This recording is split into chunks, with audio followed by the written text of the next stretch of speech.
Okay, it is Monday, August the 17th, and it is 8:30 p.m. Central Standard Time. And welcome to week two of drugs and crime. And I'm Professor Richard Wright, and I'm going to share with you some details this week about the assignments for week two and talk to you about the topic that we're going to be covering. So um, right now I'm going to um, go ahead and get started, and I'll type in the chat box.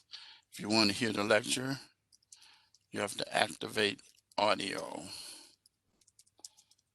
And put that in there. Okay. And then if you're going to type something in the chat box, make sure it says to everyone. All right, so I see that we're all set here. So let's go ahead and share the screen.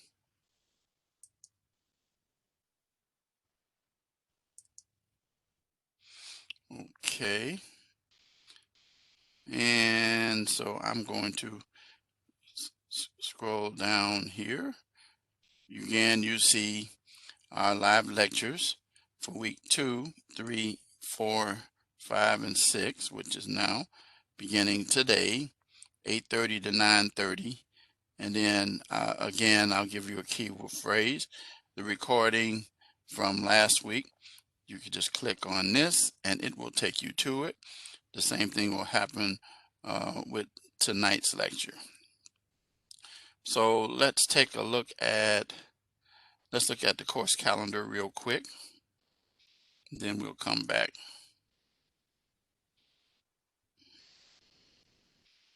Okay. And you can see this is where we are. Week 2. Again, clicking on it, it opens up and it tells you what the assignments specifically are. So the live lecture here, then your initial post, as opposed to being due on Saturday, people, it is due tomorrow, which is the 18th, and every Tuesday thereafter, except when we get to the end. You'll see what I'm talking about in a minute. But for weeks 2, 3, 4, and 5, and 6 actually, your initial post will be due on Tuesdays, and then your reply post will be due on Saturdays. And then the course project, which I'm going to talk about tonight. And I said last week I was going to make sure we go over it tonight. And then your quiz that you have, which you're familiar with from last week. Okay, so let's take a look at it, and you'll see that if I click over to September, that the course absolutely ends on the 18th. That's the exception for reply posts rather than being on that Saturday, the 19th, because the course ends on the 18th. All assignments are due. And then if you clicked on this, it tells you that the course absolutely ends, and there's nothing I can do if people turn in assignments at 12 o'clock, which will take them to the 19th. Okay, and that's readily for you to see. And then again, I mention it every time I do my lecture. So let's go back to the course home, and let's take a look at our week 2 announcement. And the topic that we're going to deal with tonight is the history of legislation regulating drug use and abuse. And I sent you the PowerPoint for chapters 5 and 8 of drugs and crime. You should have that. I just sent that about an hour or so ago to you to make sure that you have it. And that's for your studying and preparation for your quiz. And then we're going to go over regulation of drug precursors, regulation of synthetic drugs, and then federal activity drug laws. And then I'm going to have you close. We're going to look at this video, Drug Freakonomics of Crack Dealing. It's kind of hilarious. I'm going to take off my headphones And then you'll see that it is also going to be closed caption. So if some of the things you have difficulty picking up, you'll be able to get them. So I like to make sure I have enough time for you to see that. And then your discussion post tonight, mandatory sentencing for drug related crimes. That's due tomorrow night at 11:59 p.m. along with what I said for reply post for Saturday. And then the course project. This is the first one you're going to complete. Remember I said last week, weeks 2, 3, 4, and 5.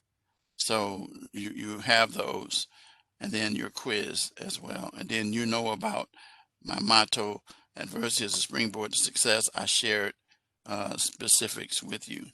So let's go right into our week 2 module. And I remind you again about the drugs and crime course guide that you click on and use to help you. And it's very, very good in terms of helping you with each week's assignment. So now you're in module 2 and you can take a look at that, but it'll help you with dealing with every issue that you have to deal with in terms of assignments, including research as well, and how to make an appointment with the librarian and anything that you need. We have right here in this guide that was put together, so don't forget to use it. The students who use it fare well, better than the students who don't use it. And so, as I said before, I'll come back to this in a minute. Your discussion post, and here it tells you, using this information up here, discuss whether you agree or disagree with the 3-year mandatory sentence in Mary's case. It explains up here what they're talking about. And then, is the mandatory sentence appropriate? Then what impact does the mandatory sentencing have on the prison population, and address those areas. And then dealing with the caseload of prosecutors. And then the reply post, respond to a student with a different argument and compare and contrast your argument and debate concerning the points or arguments. And then you know when they're due. And then, of course, your quiz.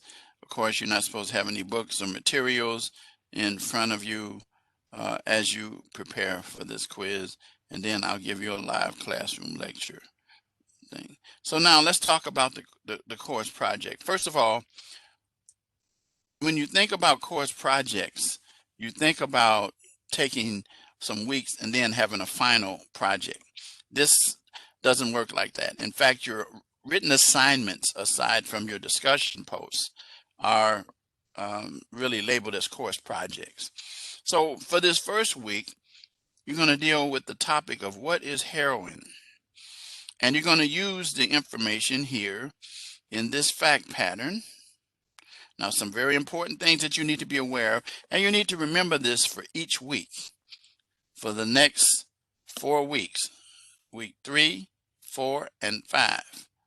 And you're not going to be taking materials from each week. Each are independent.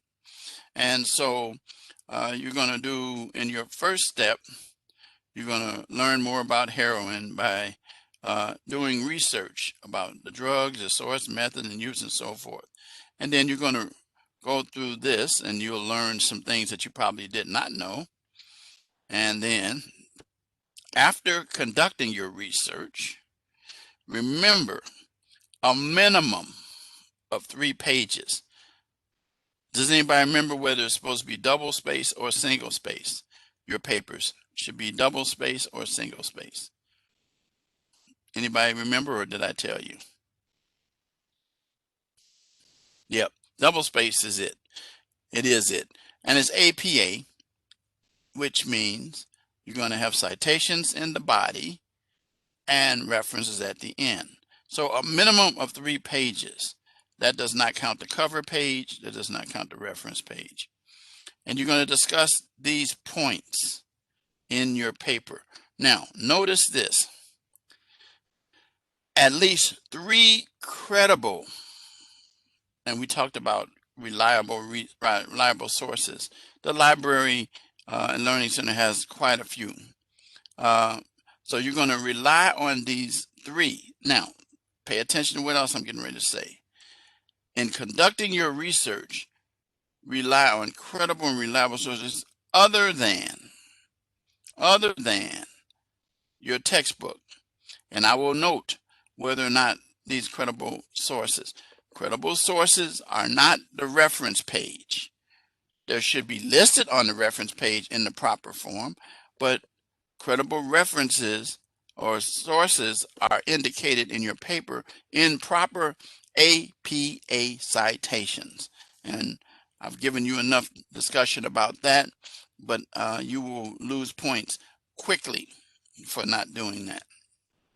So you want to have your page 3 pages, double space, 3 credible sources other than your textbook, and then never, we already talked about this, Wikipedia. We tell you this over and over. Do not include proper citations. I said that already, relating to your sources. You can have more than 3, but at least 3. And that doesn't mean using the same source 3 times either, by the way. The cover page and reference page are not included in the count. Now, let's look at the rubric. The rubric lays it out, tells you first of all when you click on it, the due date for 40 possible points. Here is your rubric. So, for most of the points, based upon the content, this information is taken directly from the module. And you want to make sure that you satisfy this to get all 30 points. 3 credible sources, okay, properly APA formatted. That's going to be the same for every week. All right, but you'll hear me repeat it. And then your paragraphs, make sure they're in paragraphs. Don't give me a paper that's 1 paragraph for the whole paper. I've had students to give me each 1 page is 1 long paragraph. Page 2 may continue that long paragraph, and the whole page, 3 pages, is 1 paragraph. You're going to lose points for that because that's not proper writing. At this point, you should be able to understand the paragraphs. The average paragraph is usually 5 to 6 sentences. And then remember to run your papers through Grammarly, because I will be checking for that as I expressed to you last week. And then the APA aspects of it. And so that's the topic for what is heroin. Okay? Any questions?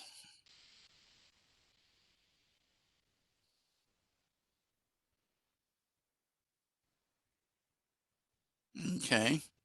All right, so that's that written assignment. Remember what I said last week. Going back, and we started talking about this. I skipped over it for this week. The course project, and I just explained it's divided into 5 parts. And actually it's 4 parts. So, but it says it's divided into 5 parts. It's really 4. So in week 2, we're going to deal with this topic. Okay. Week 3, we'll have another topic. But notice heroin is the theme throughout the whole thing. Okay. So I don't know why they said 5 parts, but anyway, I wanted to make sure that you remembered that from last week. Okay. So let's go back to 2. So I gave you all the assignments. So now let's talk about the topic here before we run into the time where we need to go into this video. So I'm going to talk about this, and then you're going to see this, and then I'm going to just show you this, and you can do this on your own. So, as you should be aware, we are in a crisis situation in the world and in this country, and it has to do with the fact that there is an epidemic that goes along with this pandemic that we're dealing with, called dealing with drugs, such as cocaine, marijuana, heroin, which is grown. But we also have some that are manufactured. Methamphetamine is cooked, combining, notice what they use, various household products and chemicals. And I'm talking about things, common ingredients to make meth include paint thinner, acetone, ammonia, iodine crystals, red phosphorus, drain cleaner, battery acid, lithium taken from the batteries, pseudoephedrine or ephedrine, which is used in cold medicine. These are things that are added to make methamphetamine. And so that is why it is such a danger. And so one of the things that you're going to discover is that to attack and drugs like marijuana are actually, marijuana, for example, itself is, moving more and more and more toward legality across the country. States, many states, I don't know about your state or whatever state you're in. Illinois has it, I know. And more and more states are picking it up to gain revenue. However, be aware that even though it is legal in the state, on the federal level, it is still illegal to be in possession of marijuana. So if you're on airplanes or in something that deals with interstate commerce, and the feds are involved, you can still go to jail even though it's legal in your state. So, and people have asked me what was my position on legalization. I'm not happy about it. I really am not, because drugs is a gateway. Marijuana is a gateway drug, and it leads to other things. And I've seen people progressively start with marijuana and find themselves then dealing with crack, which is a cheap form of cocaine that's cooked in houses and vehicles. I used to be the village attorney, police officer in a town called Ford Heights in Chicago area, which is southeast side of Chicago area, suburb, where it was called the crack cocaine capital of the south suburbs. And there were many explosions that took place in houses where this stuff was cooked on the stove. And when I went to the police academy, as they trained and demonstrated to us how lethal this stuff is. But imagine, and it's cheap, so it increased the availability that people had to drugs. And so now we're dealing with heroin in the form of an epidemic that deals with opioids as a bridge, and it just continues on and on and on. So as it says here, cooking meth is real easy, but it's toxic. And with the chemicals I told you, you can understand why it's toxic. It's toxic. And then the law enforcement authorities would have trouble catching up with some of these places because the fact that they can move real fast. And as I already told you, it can be manufactured in vehicles, trunks of cars, abandoned buildings, as I was saying, even in some roadside ditches. So what happened is that the federal government, in an attempt to try to deal with methamphetamines or meth, began to control or try to control the items. And so there are many federal and state laws that limit the substances that are used, and came up with what they call the Combat Methamphetamine Epidemic Act of 2005.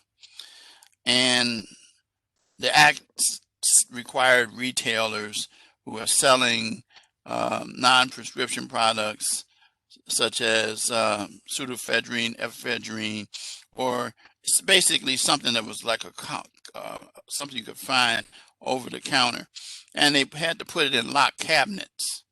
And then what it was required under this act was individuals had to sign to buy this so that they can try to keep track of who's purchasing this stuff.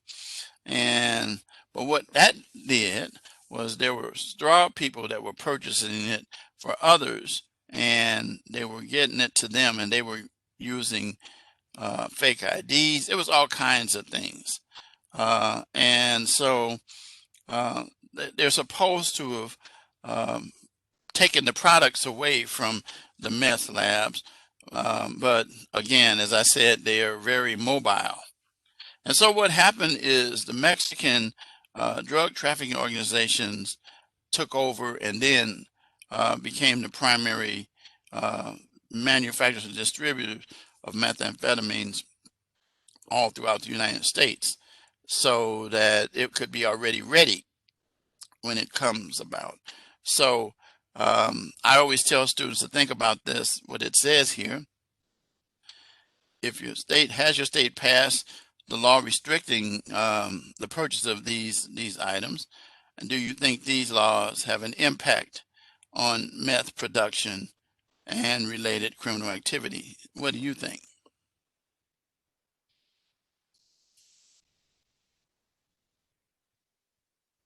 Do you think it has some effect with stopping it or slowing it down?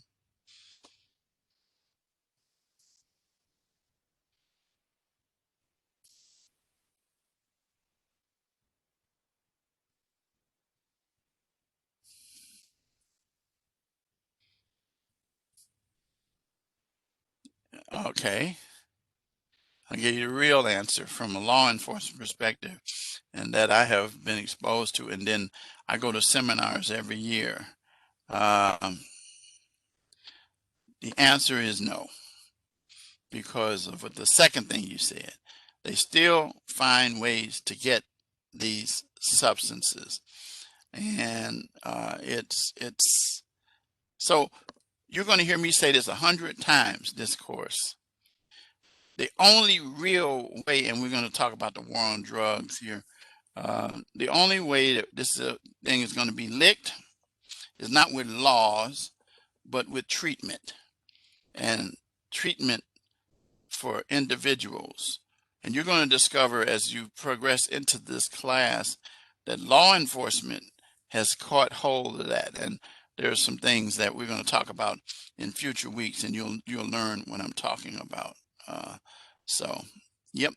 So now let's look at this. Let's look about synthetic drugs. These are things that are not grown, and like I said, they're manufactured, and they're distributed throughout the country. And there are different kinds, different forms. So let's talk about synthetic cannabinoids. So this is where they take and add these chemicals that I talked about in the labs, and they make what we call club drugs. And there are some things like K2 or Spice, and you can find these in convenience stores. You can see it right here. It looks like candy. And if you are in some of these stores, you'll see it. And it's also all over the internet. If you were to Google synthetic cannabinoids, you'd see exactly what I'm talking about. And so, but you know, they're created again. Remember, what's happened is that we start to control the drugs, the stuff that's used to make it, and then countries like in this instance we're dealing with Asia, and they're smuggled into the United States. And also, one of the things about these is that when you take a drug test, they're not detectable. And so people go ahead and they use these, and they're not really expensive. If they're sold in those convenience stores, you can see it in gas stations.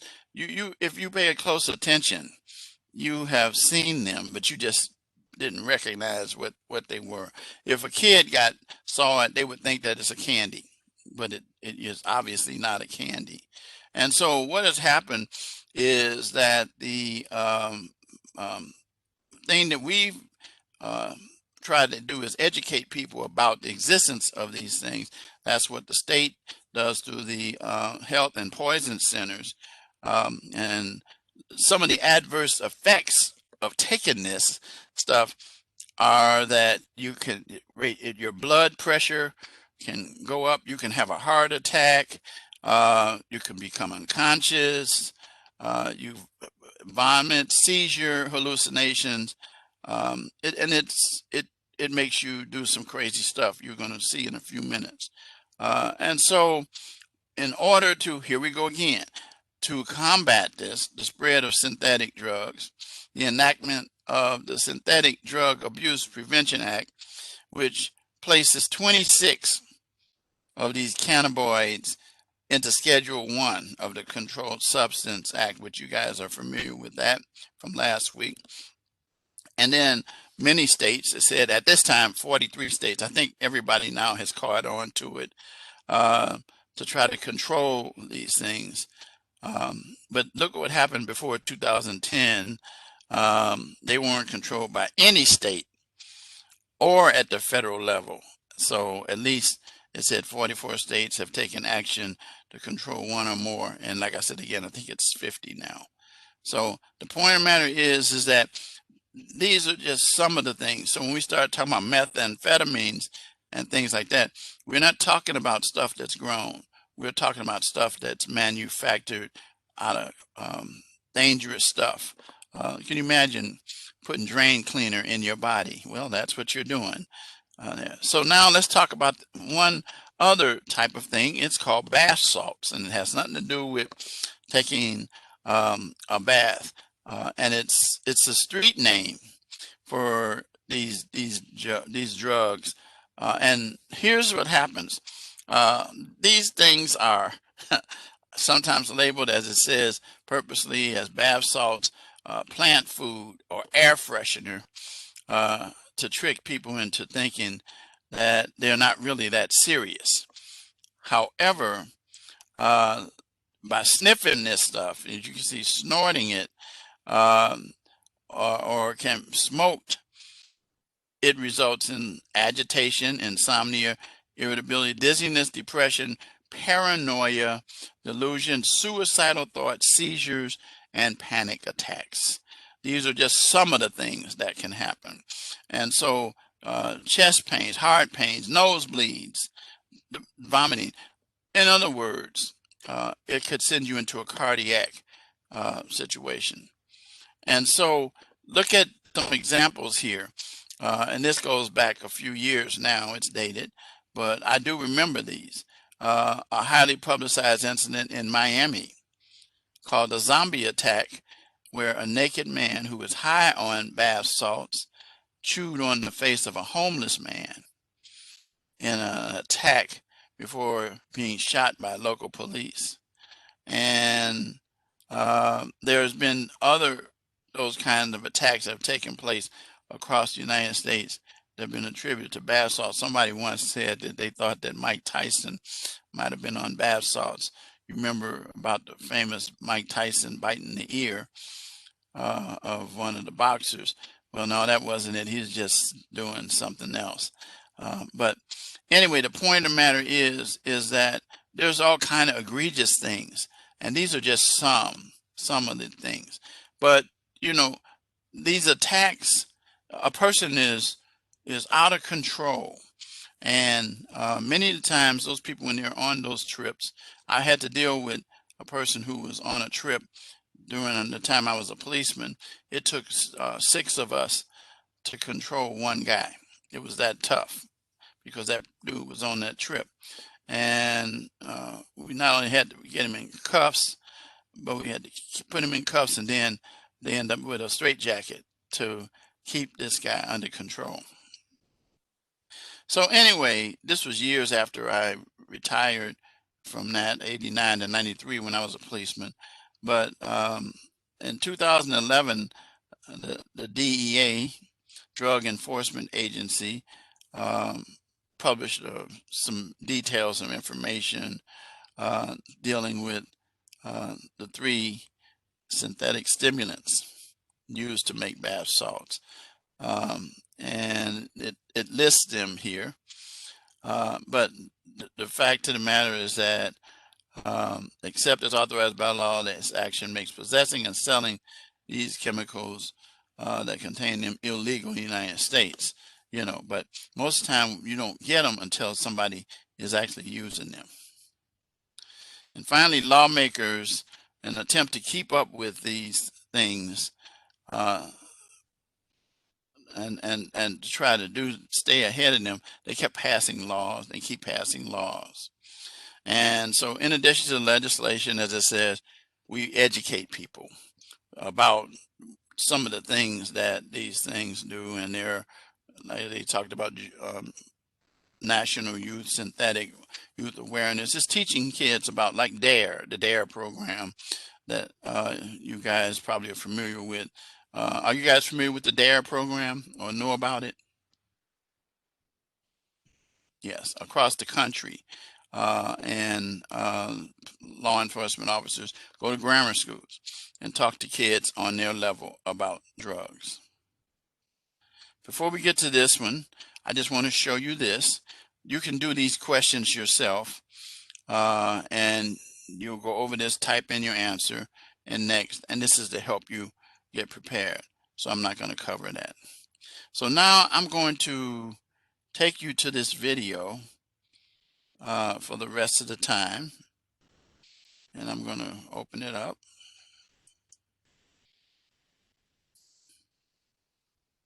It's a TED Talk. You should be aware that TED Talk is a program that, are you guys familiar with TED Talks? You ever heard of them? You can get them, check them on your app. And we use them in education a lot. But if you go on your phone, there's an app for it. So, see, what did you say? Oh, okay. Well, you're going to see in detail what this is all about. It's about a 20-minute video. So I'm going to go ahead and get it started here. Pay close attention to it. And I'm going to stop my video. Okay.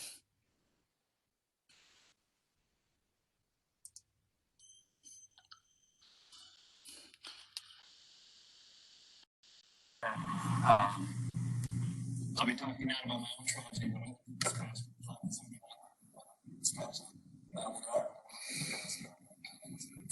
so if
you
There, they're going to come in your neighborhood. So, but here's what he says about why they don't commit. He says, if we start shooting around there, and the other things come from, nobody, and then you know, nobody will stop around.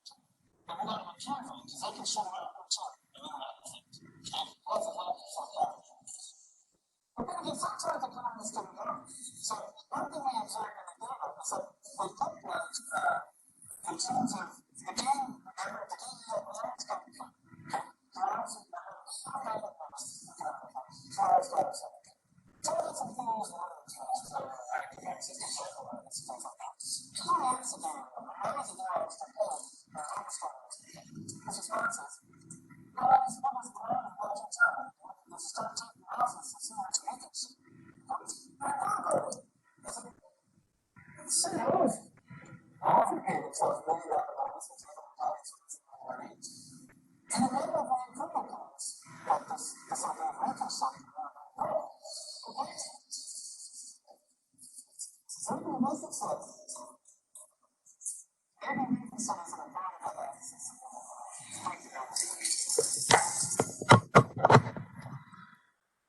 Okay, and what does this have to do with what we're dealing with? Well, what it does is it creates the scenario for why these people uh, decide to engage in distributing and selling drugs and the crack, and how they get tricked. I remember as a lawyer, I represented a lot of gang members, and I can tell you that exactly as he said, that I started practicing in '78, and so it was around, yeah, kind of like bait and switch. But what happened was they would more like to the spider to the fly, to get you into their web of activity. They would make it look good to you. And also, one other aspect of it is that many of these individuals participated because of the fact that there was a desire to have family. They said there were many of these young people were, you know, a need of a family, so they would find themselves reaching out to these gangs to become their family, and then so their method of working uh, for the benefit of the family as a whole was doing things like this. And the point of the matter is that they also believed uh, the fiction that the older gang members would retire and that they would end up becoming them.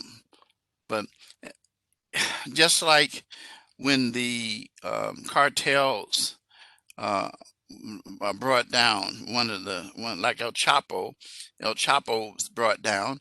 His family members continued operating um, the business, and that's the same kind of thing. I remember I used to get instructions from the leader of the Black Gangster Disciples, and he's been in prison forever. He's in there right now, but he still controlled it from there.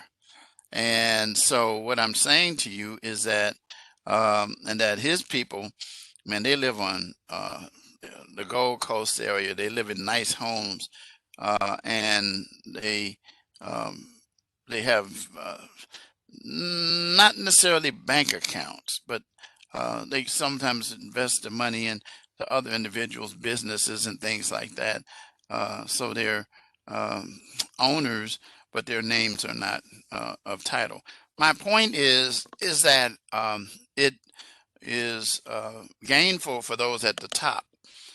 Those at the bottom who thought they would be at the top would die. There are people who would actually they had insurance policies that they would take out, and they would, give it to the families so that if something happened to them, they'd have money to bury them, and also give them some money that would be left over to them, maybe about $100,000. And these people never had $100,000, and so they would have that. And so it was really, really something.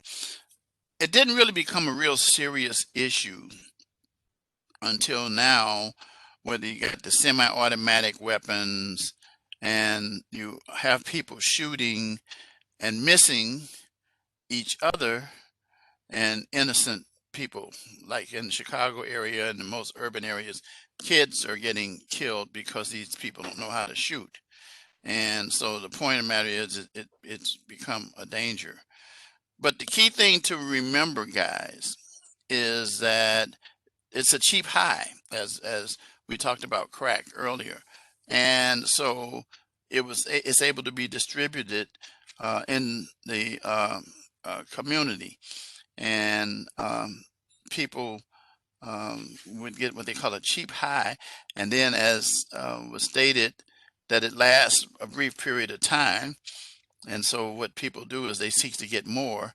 And what happens, and we learned this, is that in the academy, is that people get high, and then they start chasing this thing, wanting to get higher.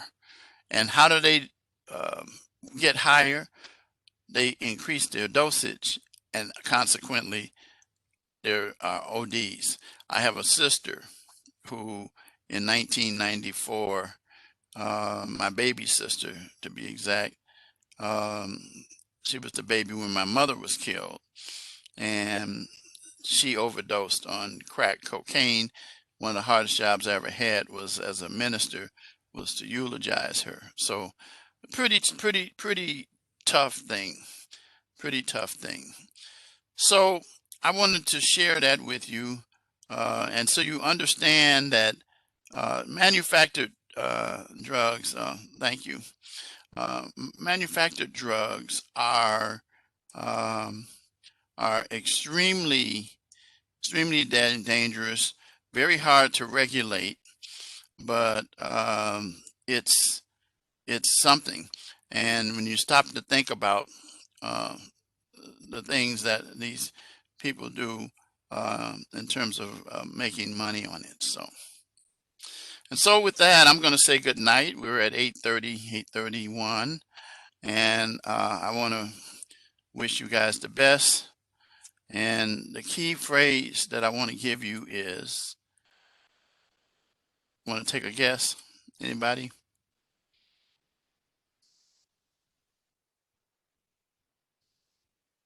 You can type it in the chat box. What do you think?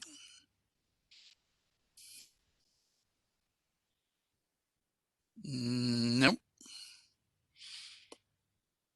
Has to do with the topics of things we've talked about.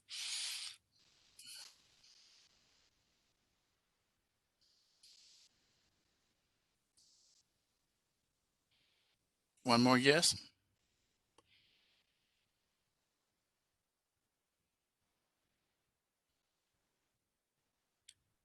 There it is. You got it.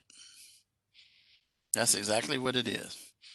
And I have to say it because when I do the recording, I don't put the chat in there because I don't want anybody going to it and getting it that way. They need to listen and hear it. Crack cocaine. That is it. Very good.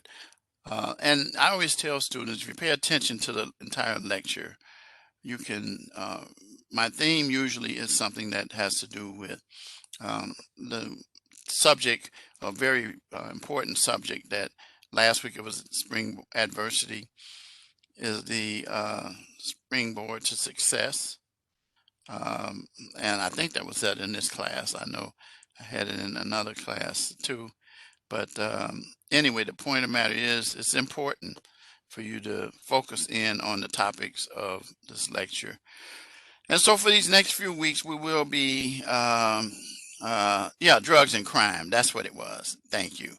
I use that in criminal law, and adversity is the springboard to success. It was the one in criminal law. Those of you who are in this course, who are in the criminal law course, know that I use that for that. And then I used it for my business law course, because all of those people, none of those people knew that before. But yeah, drugs and crime, you're right. Thank you for reminding me. I knew it was one of these that I had something different.